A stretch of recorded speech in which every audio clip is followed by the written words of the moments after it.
ይሄ ውርደት ለአብርሃም እኮ አዲስ ነገር አይደለም። አብርሃም ስለተዋረደ ብዙዎቻችሁ ደንግጣችኋል። ምክንያቱም የሄርሜላ ቤተሰቦች ምንም አይነት ሽማግሌ እንዳትልክ ምንም ነገር ካንተ ጋር ዝምድና አንፈልግም ማለታቸው ብዙ ሰዎችን አስደንግጧል። አሰላሙ አለይኩም ወራህመቱላሂ ወበረካቱ። ሰላም ውድ የተከበራችሁ የቻናሌ ተከታታዮች የኔ ወዶች የኔ ወርቆች እንዴት ናችሁ? ሰላም ናችሁ ወይ? አለን የኔ ወዶች እንዴት ናችሁ? ሁሉ ሰላም ሁሉ ተማም አለውላችሁ።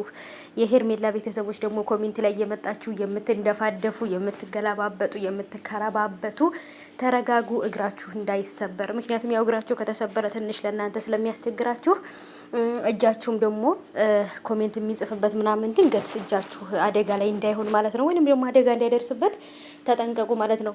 እየመጡ ኮሜንት ላይ ይንደፋደፋሉ የሄርሜላ ቤተሰቦች ማለት ነው። ምክንያቱም እውነቱን መቀበል ስለማይወዱ ማለት ነው።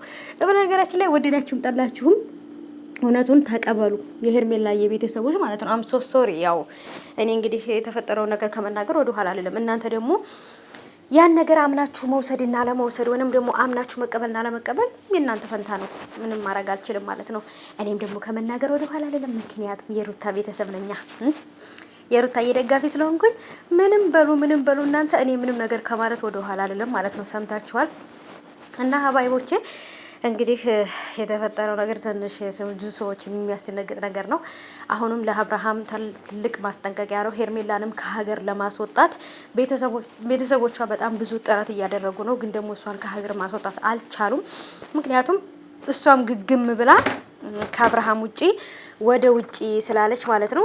የእሷን ቤተሰቦች ደግሞ እንግዲህ ሁሉን ነገር አጣርተው ሁሉን ነገር አስተካክለው ሄርሜላንም ከሀገር ሊያስወጧት እንደሆነና ከአብርሃም ለልጁና ለሚስቱ ያልሆነ ለሚስቱ ያልሆነ ላንቺም ደግሞ ባል ይሆነኛል ለልጅ አባት ይሆነኛል ብለሽ አስበሽ ነው እንዴ ከኛ ጋር ልታስተዋውቂው ቤተሰብ ጋር ልታስተዋውቂው ወንድሙ ባሌ ይሆናል ብለሽ ይዘሽ የመጣሽው አንቺ ራስሽ አምነሽበት ነው እንዴ የሚል ጥያቄ ነው እንግዲህ አጎቶቿ ቤተሰቦቿ እየጠየቋት ያሉት አባቷ ቤተሰብ አያቷ ማለት ነውና ይሄንን ሁሉ ጥያቄ መመለስ አትፈልግም። ምክንያቱም አብርሃም እንደማይሆናትና ነገም ላይ ከእሷንም በሌላ ሴት እንደሚቀይራት ስለምታውቅ በሙሉ ልብነት ለቤተሰቦቿ ማስረዳት አልቻለችም ማለት ነው።